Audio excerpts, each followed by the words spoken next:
Antoine Griezmann a été déçu et frustré par Didier Deschamps et son choix de le mettre sur le banc. On va voir tout ça dans cette vidéo. Salut à tous les gars, c'est Azial. Aujourd'hui, on se retrouve pour une nouvelle vidéo. On va parler du cas Antoine Griezmann parce qu'on le voit, le secteur offensif et même globalement cette équipe de France en termes de jeu depuis le début de la compétition et même depuis les derniers matchs de prépa, là globalement sur les derniers matchs, on se fait bien chier devant cette équipe de France en termes de jeu, en termes d'animation, même en termes de performance individuelle. Beaucoup de joueurs, notamment sur le secteur offensif, qui passent à côté, et je trouve qu'Antoine Griezmann est quand même le symbole un petit peu de tout ça, joueur qui nous a habitués en équipe de France à être très souvent performant, en plus dans des rôles où il avait souvent ce rôle un petit peu de rustine, où il était utilisé là où Deschamps en avait besoin, un coup en numéro 10, un coup sur le côté, un coup au numéro 9, un coup dans un rôle de numéro 8 dans un milieu à 3, et finalement depuis un certain temps avec l'équipe de France, il est pas bon. Et il a même été mis sur le banc face à la Pologne.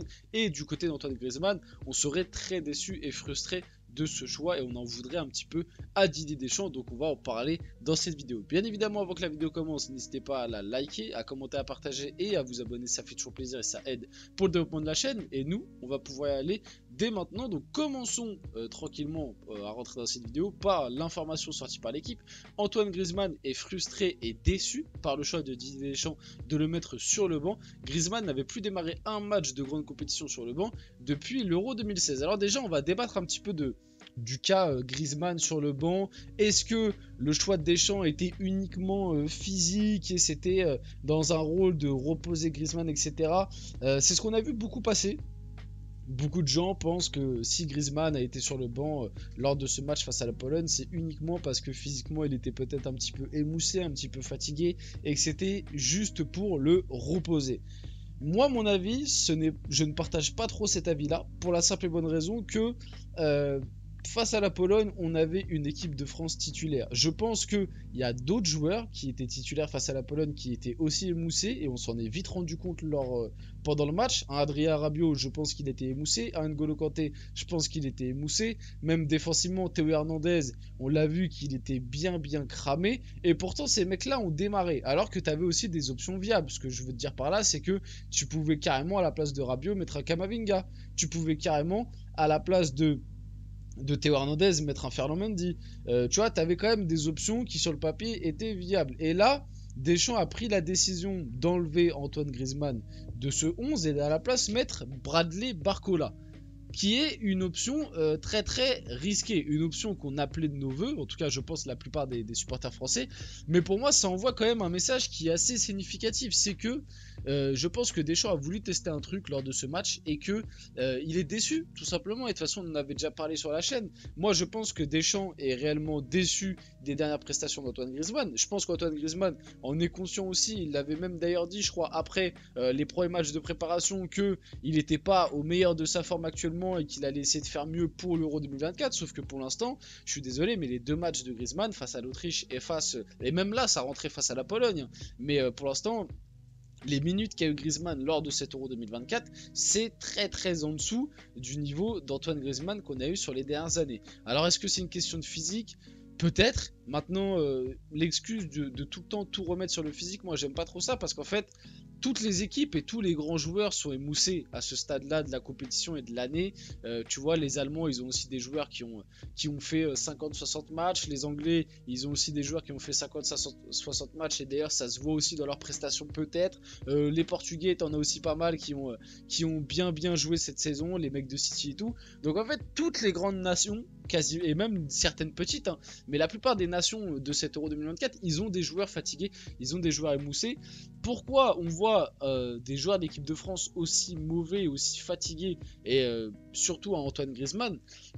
Déjà moi je trouve que, comme je vous l'ai dit, si Griezmann a été mis sur le banc, ce n'est pas que pour une simple raison de physique pour moi, c'est que Deschamps a réellement tenté un truc. Je pense que Deschamps a réellement été déçu des dernières prestations d'Antoine Griezmann et qu'il a voulu tenter ce fameux milieu à 3 avec Tchouaméni, Kanté, Rabiot. C'est d'ailleurs pour ça que face à la Pologne, on a vu Kanté qui avait finalement un peu le rôle d'Antoine Griezmann, où il était très haut sur le terrain, il allait chercher très haut, presser très haut, et c'était limite un 4-2-3-1 en réalité, avec Kanté qui était limite numéro 10 et Rabiot, Tchouaméni qui était dans le double pivot. Et je pense que Il a tenté ça parce que Griezmann a déçu lors des derniers matchs et aussi parce que Kanté, lui, a prouvé sur les 2 premiers matchs que Rabiot, c'est la bonne surprise, on l'attendait pas à ce niveau-là, il l'a prouvé, et que Tchouaméni, c'est un petit peu ton réel seul numéro 6. Même si Tchouaméni, moi je trouve que il joue très souvent, en tout cas avec l'équipe de France, la main dans le calbar.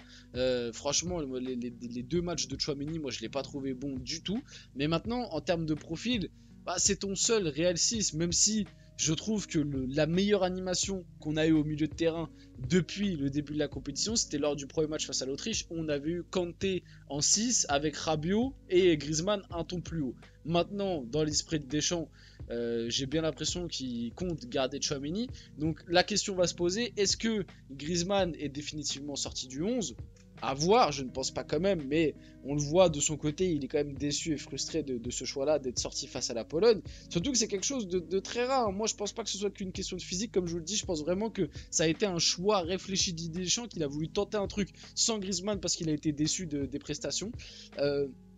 Bon, au final, ce France-Pologne n'a pas non plus amené satisfaction, même si factuellement le gars qui a remplacé Griezmann dans le 11 de départ c'est Barcola, et Barcola lui de son côté je trouve a plutôt été bon d'un point de vue individuel. Donc est-ce que Deschamps va reconduire cela pour le 8ème de finale? Je ne pense pas. Si je dois vous dire la vérité, je pense qu'on va voir le retour de Griezmann dans le 11 et je pense qu'en fait on va avoir la même animation que face aux Pays-Bas, c'est-à-dire qu'on aura Mbappé en pointe à la place de Marcus Thuram et sinon le reste de l'équipe ce sera exactement la même, avec Tchouaméni en 6, avec Kanté à côté de lui dans le double pivot, avec Rabiot qui sera à côté gauche, Griezmann qui sera un petit cran plus haut en numéro 10, Dembélé à droite et Mbappé en pointe. Je pense qu'on aura ça pour le reste de la compétition. Est-ce que ça va marcher? On verra bien, mais en tout cas c'est quand même un petit message envoyé à Griezmann que si il n'est pas bon sur le prochain match, je pense réellement qu'il pourra sauter de cette équipe. Et d'ailleurs, comme je vous l'ai dit, si Didier Deschamps laisse Antoine Griezmann sur le banc, du coup c'est ce qu'il a fait face à la Pologne, ce sera une première dans un match à enjeu depuis 2016. La dernière fois c'était contre l'Albanie. Et je pense que depuis 2016, il y a eu des matchs où Antoine Griezmann était un petit peu court physiquement, mais Didier Deschamps l'a toujours mis parce que ça a toujours été l'homme référence de Didier Deschamps. Aussi, la question qu'on peut se poser, c'est pourquoi Antoine Griezmann est moins bon en ce moment avec l'équipe de France. C'est peut-être parce que Deschamps tactiquement est en train de se perdre, je trouve. Je m'explique.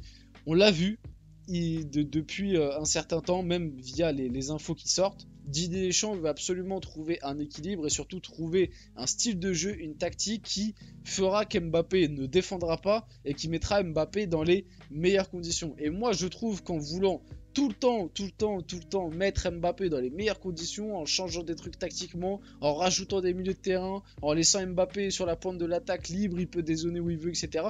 Moi je trouve que ça dessert aux autres joueurs de l'effectif et notamment à Antoine Griezmann qui a été baladé pour mettre bien Mbappé et ça depuis un certain long moment. En 2022, Griezmann est replacé alors que c'est pas son rôle de base.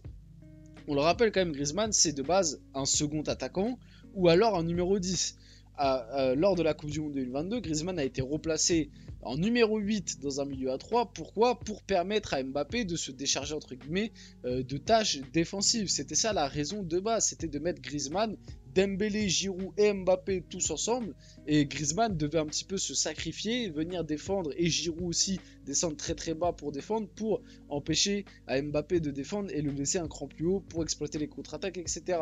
Et là, encore la même chose, on l'a vu cette année. De base, Deschamps était parti sur un 4-2-3-1 avec un Griezmann qui retrouvait son rôle de numéro 10, mais qui retrouvait son rôle de numéro 10 sans ballon, il devait être le numéro 9 limite à aller presser à la place de Mbappé. Et quand on a la place d'un Griezmann, tu te dis putain mais j'arrête pas de naviguer de poste en poste, de rôle en rôle. Un coup je dois jouer très haut, je dois aller presser sur les défenseurs centraux, un coup je dois jouer dans le milieu de terrain, je dois défendre très bas, je dois faire des retours défensifs et avec le ballon je dois me projeter, etc. Je dois faire le jeu. Au bout d'un moment, quand t'es Griezmann et qu'en plus tu fais tout ça et que la plupart du temps t'es bon, et c'est grâce à toi que l'équipe de France arrive à avoir un minimum d'animation offensive et qu'à chaque fois celui qui en tire les lauriers c'est Mbappé, t'as la place de Griezmann. Moi je peux comprendre que tu peux avoir un ras-le-bol, tu peux être déçu, tu peux être frustré et ouais tu peux... Voilà, au bout d'un moment, tes performances peuvent décliner parce qu'à force d'être baladé de rôle en rôle, de poste en poste, tu sais plus où t'en es et tu sais plus comment jouer, tu sais plus quoi faire. Et moi, je peux comprendre ça. D'ailleurs, contrairement en 2022, Deschamps ne perçoit plus Griezmann capable de tenir athlétiquement dans un rôle de relayeur en 4-3-3. Le joueur de l'Atlético s'est montré déçu et frustré par cette décision du coup lundi. Il estime être au point physiquement. Donc déjà tu vois il y a des accords entre les deux parties. Du côté de Deschamps, on estime que Griezmann il a plus les qualités pour être le troisième milieu de terrain dans un 4-3-3. Moi comme je vous l'ai dit, je pense que c'est parce qu'il a été bien choqué. Le retour de Kanté je pense fait mal à Griezmann parce que Kanté a fait des matchs stratosphériques. Et moi je pense qu'il a été Deschamps il a été bien surpris par les prestations de Rabiot qui fait qu'il a pas envie de l'enlever.